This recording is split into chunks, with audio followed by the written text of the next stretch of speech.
In this video, we will be covering the epic Yom Kippur War in 1973 that saw Arab forces behind Assad and Sadat launch an offensive against Elazar and Israelis on the holy day of Yom Kippur.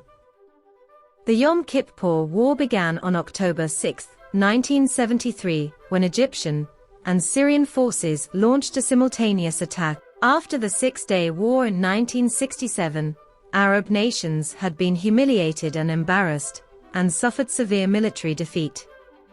In 1970, Anwar el-Sadat was elected president of Egypt. Sadat vowed to regain the areas lost in the Six-Day War and restore Arab pride. There were four main objectives: 1. Retake the Sinai, 2. Retake the Golan Heights, 3.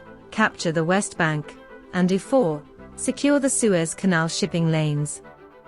In 1971, Sadat formed an agreement with the Soviet Union which resulted in the sale of arms.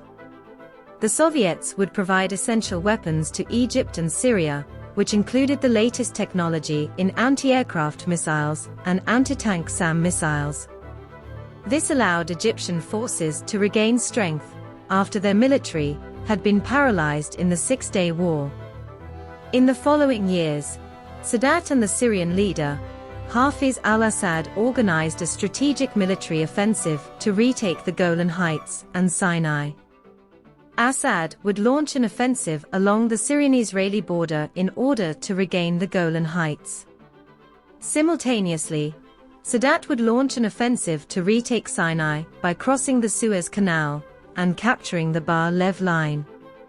This line was one of the most formidable defense barriers in the world, and included forts and sand barriers 70 feet high. As a result, the Israelis did not expect the Arab nations to attack. However, on October 6, 1973, Egypt and Syria launched a simultaneous ground attack that caught the Israelis off guard. The Egyptian forces achieved an impressive military victory by crossing the Suez Canal and retaking the Bar-Lev line. Syria also achieved early success by retaking the majority of the Golan Heights. With military equipment provided by the Soviets, the Egyptian and Syrian forces were able to neutralize Israel's largest strengths, its tanks and aircrafts. The two Arab nations achieved early success, but Israel was able to mount a counteroffensive after a few days. This was led by Israeli General David Elazar, and it included a bold attack on the Egyptian forces in Sinai. Israeli forces were able to split and isolate Egypt's Third Army and cut off their supply routes. In the Golan Heights, Israeli forces were able to push back the Syrian military.